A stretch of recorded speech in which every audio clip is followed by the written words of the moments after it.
Cuidado, ingat po palagi. Felix Berto Degorio, good PM. Dado Galaxy, na-promote si Torre. Congratulations to General Nicolas Torre. You deserve the promotion because you're the one na nanghuli kay Digong. Pag-ikot ng mundo. Good luck.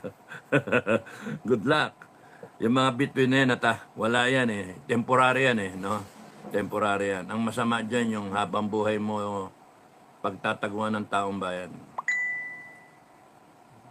The rank is temporary. Character is permanent. No? So, respect. Respect for yourself, respect for the people, respect for everyone. That is more important than the rank, no? Sabi mo 3-star general ka or eventually baka umabot ka pa sa 4-star sa Chief NP. I doubt it. I doubt it. Mukhang tsugi na yung master mo eh. Okay. O nga pala, no?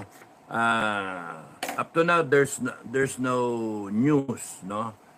From the palace, may nagsabi na ba na fake news? Wala pa ako nadidinig eh, na fake news. Tingnan ko yung... May nagsabi nga na vlogger, si attorney, na shoutout kay attorney, hindi ko na sabihin yung pangalan, baka ma-endorse.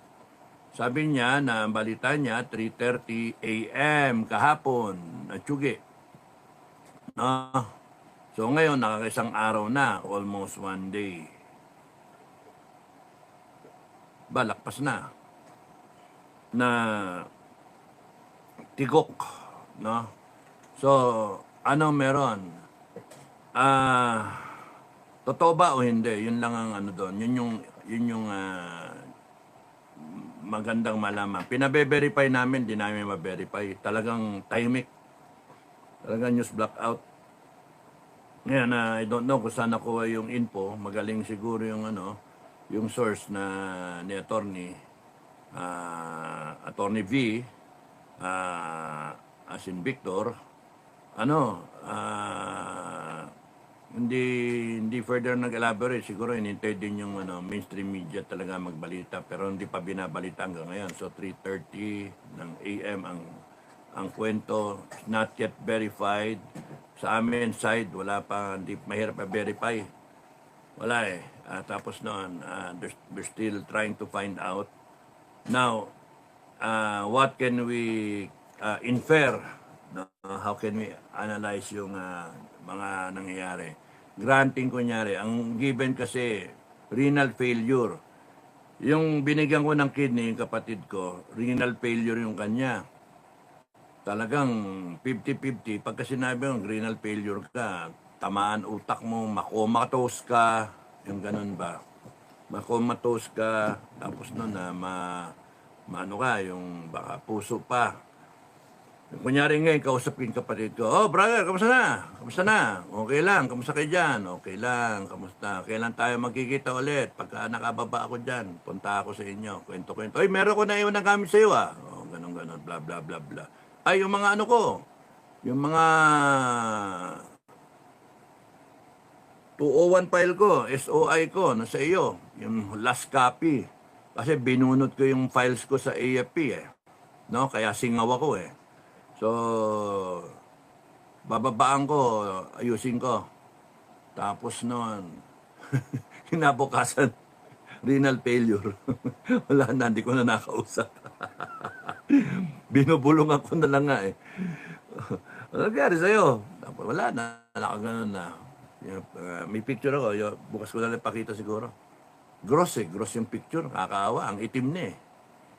So kung kunyari si BBM na may abuso sa katawan, yung kapatid ko hindi na nag-aabuso sa katawan yan. Naalagaan niya, inabot din naman ng 15 years eh. So si BBM, donor. Gaya ko, donor. No? Binigay niya yung isang kidney niya sa tatay niya. Now, pagka donor ka, dapat iniingatan mo yung kidney mo. No more drinking. Kung gusto mo mag-drink, red wine, pa-social, lang hard. Ganon. ako 2004 ako tumigil na kaagad ako ng ano ng inom. Bakit bago nga pala ako nagbigay ng kidney. Tumigil na ako na inom eh. Gusto kong mabuhay na matagal eh.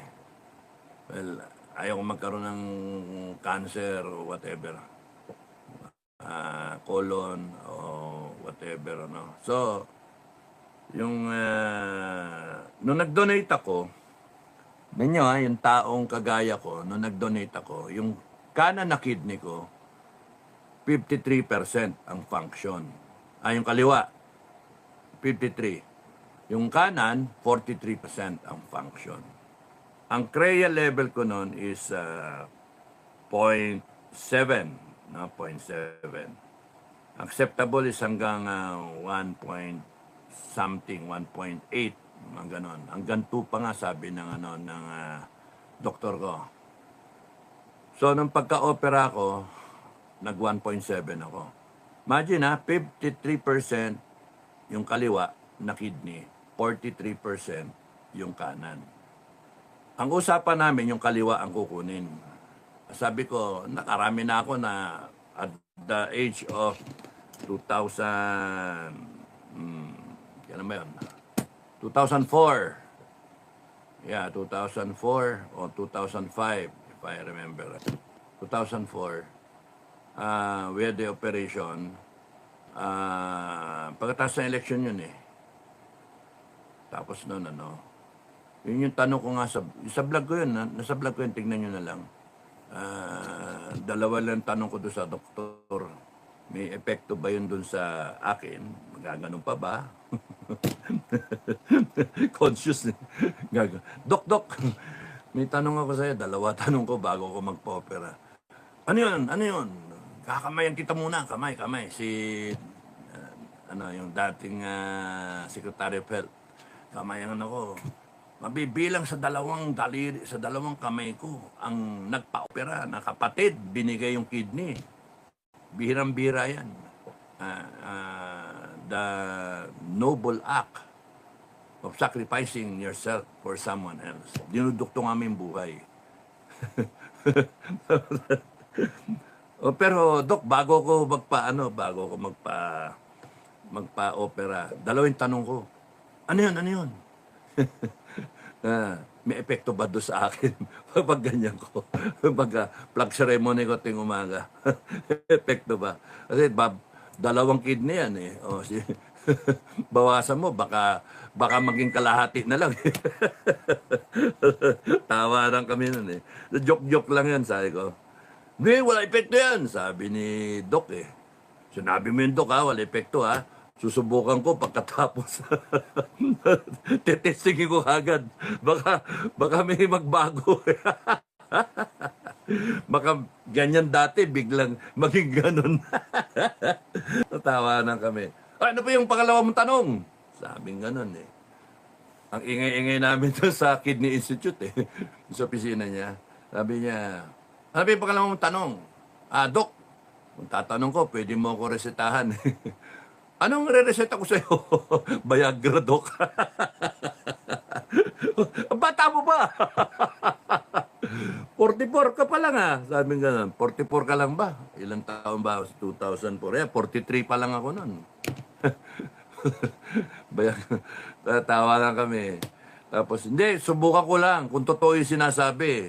Meron ba yung side effect? Wala naman daw, wala kang bla bla bla bla. Hindi lang kita re-resetahan. Bigay ko pa sa yung sample. Dami sample. Binuksan niya yung drawer niya. Puno ng... Puno eh. Ako naman, may dala ako na na bag. Nilagay ko lahat sa bag ko. Sabi ko, tiba-tiba. Libre. Hindi na ako bibili. May 1 taong ko ginagamit. Anyway, yun yung mga kalokohan. Balik tayo sa renal failure. Yung pagkatinamaan ka kasi na renal failure, ibig sabihin nun, hindi mo inalagayan yung kidney mo.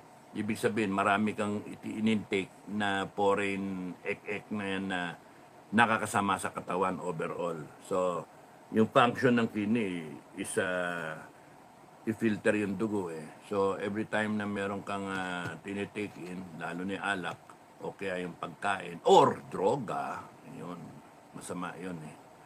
So, isa lang ang kidney mo, alagaan mo dapat. Lahat ng donor, alagaan niyo yung kidney nyo, nag-isa na lang. Kayong mga idodonate, yung mga nabulok yung kidney,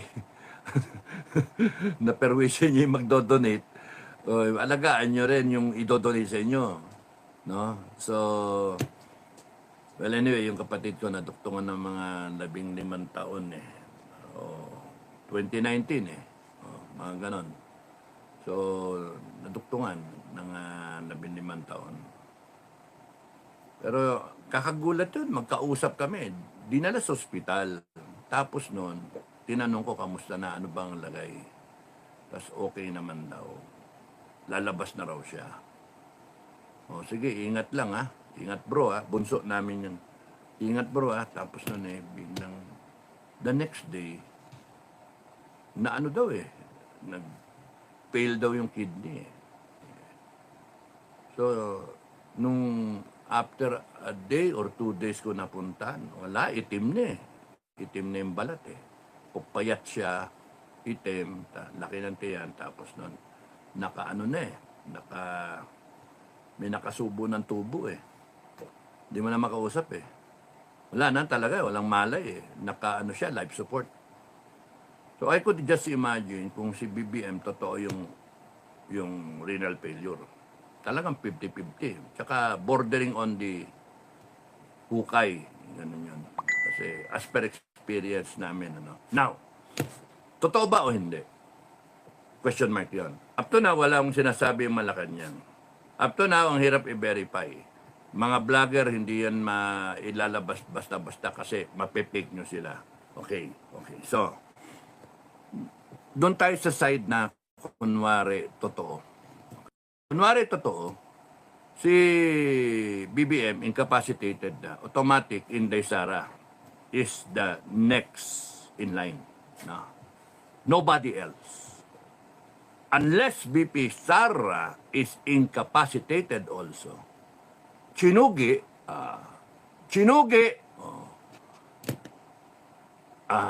o kinasuhan na guilty, hindi pwede siya umupo. Ngayon, ano si Inday Sara ngayon? Wala pang guilty ang Inday Sara. And she is presumed innocent in a court of law. Yung COA sinabi na okay lang siya kanya, yung 125 million, kinlear siya. So, anong kaso ni Inday? May pending na impeachment si Ka-Inday. So, nagkakadara pa ngayon itong mga tarantado na impeach siya. No way. Maggaganyan si Inday pagkatotoo yan, in a matter of days, presidente na si Inday. Good luck sa inyong lahat. Pag kaya nag-declare ng revolutionary government, good luck sa inyong lahat. Madam, volunteer! Katayin ko lahat. Puta yung mga yan. Mga walang yan. Mag-cleansing tayo, no? Magsusot ako ng ng abito. Ano tawag doon? Magsusot ako ng puti. Tapos may chainsaw ko. Pag walang yung mga yan, ang tatapang nyo. Sige, tignan natin yung tapang nyo. Yung mga nagamon sa akin. Sige, tignan natin. Gusto mo ng draw? Sige, draw tayo. Tignan natin. Ang yabang-yabang mo, magdodraw ha. Draw ang gusto nyo ha. Suntukan? Sige, suntukan. Pagka-brand nyo na yung puso ko, okay lang, kakasako. No? Hindi ako natatakot na matsambahan kasi yung mga taong yan, maingay. Hindi alam yung isinusubo niya sarili niya sa sarili niyang hukay. No? Kung patulang ko kayo, bilang kayo, 6 na buwan, patay na kayo. Hindi. Kutsang, ako yung aanuin ninyo, gago kayo. 73. Sino gusto hindi pwede 74, 75, 76. May nakapila na eh. So, 77. Sino gusto maging 77? Yung mga nagamon, 77. 77, 78. Ha? Sige, pila kayo. Pila kayo. Tatapang nyo. Hanip kayo. Yung EJK nga ni Digong ano pa yun ewan ko, mahirap na. Mamaya kindergarten, yung kay Digong. Mabait pa nga yun You know, yung panay paratang kasi, hindi nga iniisip yung kay Digong na EJK, tinatamaan yung mga drug syndicate, na mga drug cartels, tinatamaan. Now, kung ako yung drug cartel, ang gagawin ko, ay, ang depensa ko, hindi ko makuha sa hindi ko makuha sa legal Hindi ko na makuha yung mga pulis-pulis na yan na kakampi ko, no? Wala na. So, nasasaktan ako. Grabe yung nawawala sa income ko. Nasanay ako ng bilyon-bilyon. Isang buwan, no? Nawala yun.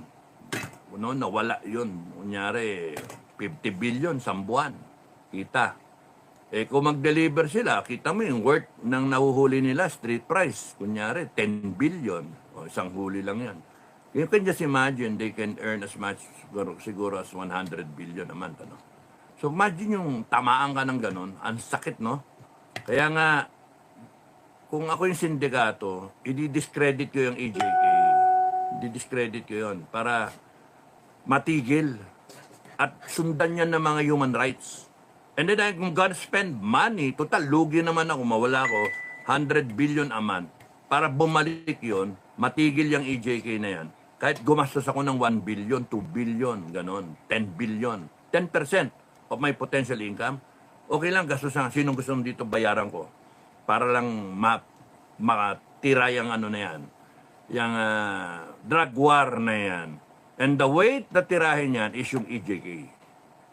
Ngayon, ewan ko, sinakyan ng mga tao yung narrative na pinatay. Ang kitig niya balutan mo ng tape, tapos nun, patayin mo. Anak ng toko. Talagang gawang sindikato yon na hindi sindikato ng Pilipinas. Hindi gawang pulis natin yon ever. Sa atin, simple lang No? Simple lang. Tatago na lang hindi nyo i-expose pa Yung mga pinatay sa EJK was meant to be seen, was meant to be discovered. Kaya kung titignan mo, sinira yung yung war on drugs nila Duterte, nila Bato para tumigil. Nasabi nga ni Bato, nagkamali sila, dapat nilinis nila yung ranks ng police. Ganun na sabi ko noon sa Facebook, sinasabi ko noon. Magkaka-problema kayo kasi meron din mga pulis na EJK. Ang ginawa naman na DILG Abalos, pinaresign lahat. Pinaresign lahat na colonel to general. Uy, nag-resign pala si Di ba? Nag-resign pala si Torre nun. Colonel. Ba't hindi siya natanggap? Anyway, no? So, lahat sila nag-resign. Tapos nun, may droga pa rin, di ba? Panay palabas. You cannot beat a syndicate, gaya na sinasabi ni BBM, na walang patayan. That is a stupid, naive, walang kaalam-alam na perception. Binabangga mo droga na kumikita ka ng bilyones. Yun yung operations mo. Wala. You do not care kung may mamatay na addict. You do not care about the Filipino family. And you're going to treat the syndicate na parang bata na boxing na ganyan, na walang patayan. You're so stupid na Presidente BBM. You have to face yung criminals na walang niya the way Duterte did it because yun ang kailangan. Ang taong sumisira ng buhay ng mga Pilipino ay hindi kailanman hinakailangan tratuhin na tao kasi mga walang niya nga. Kaya tama yung ginawa ni Duterte. kayong mga reliyoso, sorry sa inyo, pero you just pray. Ang punto doon kaya sa dami nung nagsasabi na Duterte, Duterte, ay naranasan nila yung buhay na matiwasay, yung tahimik, yung safe sila. Dahil sineryoso ni Duterte yung drug war. Pero yung mga nagreklamo ngayon na sinasabi na meron pang mga witness, come on. Paano mag-witness yung Mario Joseph naman, yung pangapamilya? Oh, ay, nako. Ewan ko ba? So, granting ko na rin si Digong ay naging, ano tawag dito, siya yung pumatay, siya nagpapatay. Granting, tinatanggap nga niya yung yung responsibility as president. Yung pa lang semplang na yung kaso You're a president and yung ambition niya is yung taong bayan ang isalba niya. Not just a few, no? Ang problema mga Pilipino, nasaan tayo? Nagrereklamo yung ilan libo, 30,000 daw? O nasaan yung Pilipino na nag-enjoy, nakinabang niya sa drug war na yan dahil na makakauwi ka ng maayos, wala kang takot. Nasaan yung milyon na Pilipino? Wala. Okay, so balik tayo kay Bangag, kay BBM. Kung nagka-renal failure, kung totoo yun, talagang tsugi yun. Ngayon, ang hintayin natin, ang exciting dyan is the next 2-3 days kung magkakaroon ng claim na buhay siya. Siguro kung may double siya, pwede, pero makikita naman natin kung ano itsura. Tapos nun, ang magiging salita dyan fake news, yung mga sinasabi in the first place. And they will attempt na siya, yung imbestigahan, yung nagsabi. O di imbestigahan nyo, Senado, Congress, patawag nyo. At ang magiging depensa niya ay ipa-DNA natin. Kung yan talaga si BBM. Di ba? Ngayon, ang alam kasi ng taong bayan, hinanal nila si BBM. Anak ni Ferdinand Marcos Sr. at ni Imelda. So, kung titignan yung DNA niyang BBM ngayon, baka di yan anak, lilitaw. O di sige, kasuhan nyo yung nagpe-fake news. Sabihan nyo, no? Tingnan natin, hamunin kayo na, sige, pinaka-the best dyan, DNA testing. Kasi double yung lumalabas Oh. Okay. Kung kunyaring totoong tinamaan siya, timbog siya, dapat si Inday Sara na mag-take out kagad. Katinalalamunan ko Bakit kaya?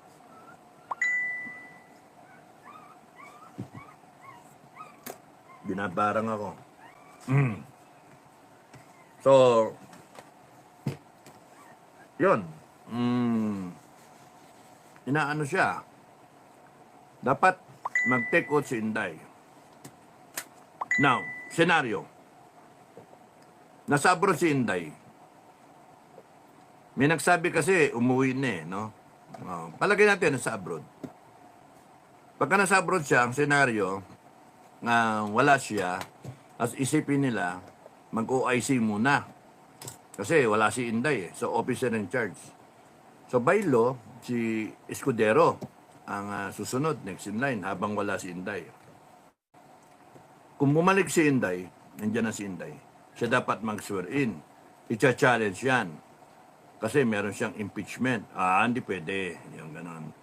Constitutionally, it's Inday Sara talaga. Hindi niya mapigil Hindi niya mapigil.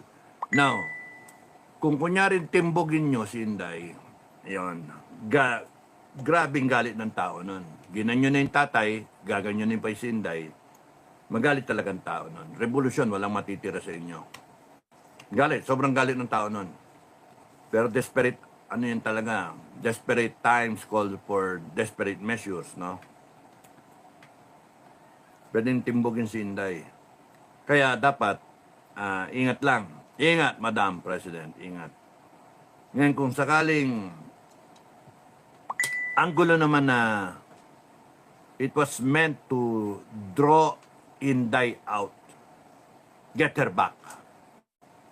Kasi kung i-connect mo yung yung mga dots, inano yung security niya, in effect parang nabawasan kasi shared na, no? Kung kani-kaninong mga officials ng government, dati solely for the security of the Vice President. Pero ngayon, shared na sa iba-ibang binibigyan ng security. So, may merong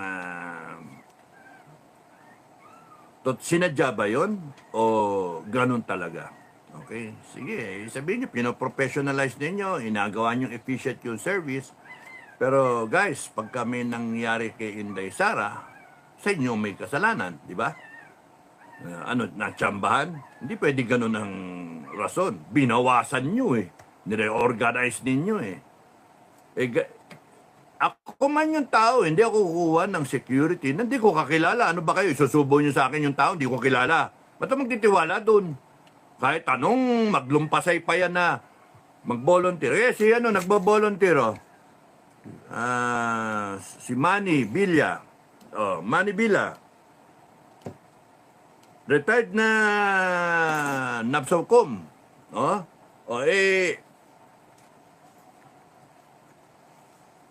Ang dami nag-volunteer nga na retired na ranger Kung kami nga nag-volunteer na-close in pa nga hindi ganun basta-basta mga kababayan. Mag-volunteer kayong lahat. Hindi kayo basta-basta Hindi pwede yun kasi kinakailangan niya yung detail ng security magkakakilala.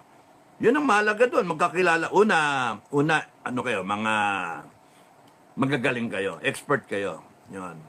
Alam niyo yung how it works, no? How it's done, no? May iba-ibang style nga no? So, kunyari, papasok kayo, may dati na security, papasok kayo, wala, medyo lihis yun. Kasi ito, hindi magtiwala basta-basta sa inyo. Pagka ganun, pwedeng lalong magkamali, lalong madisgrasya ang BP. Di basta-basta yun na mag-volunteer. Kami, inoffer namin yung namin. Okay lang kami. Kailangan nyo, i-vet natin lahat. And then, mag-coordinate tayo how it is done. Yun yung sinasabi ko. So that we can coordinate on how you do it. It's not how we do it, but it's how you do it. And probably, kung may nakita kami na, may lapses, may kulang, tsaka mag-comment. Mahirap naman yung banat ka ng banat, comment. Mapapasama naman yung nandoon, di ba? Hindi ganon. Kaya nga, makikibagay yung security volunteer doon sa security ni Inday. You do not just say, volunteer kami, 200 kami. Ready na kami, 200. How trustworthy are you? Baka mamaya, pumapasok dyan na yun yung killer mismo. You do not just change guard in the middle of the game. Yun yung andon. So probably they'd rather na maintain what they have right now, even it is depleted, or, bakit naman yung depleted? Even it is reduced in size, reduced in capability, reduced in, yun na yun, capability.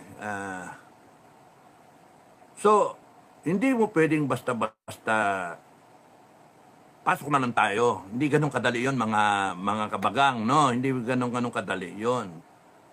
And sabi ko nga sa inyo, you want to secure a person, it could be just Inday Sara and her close-in security. All the rest, palamuti.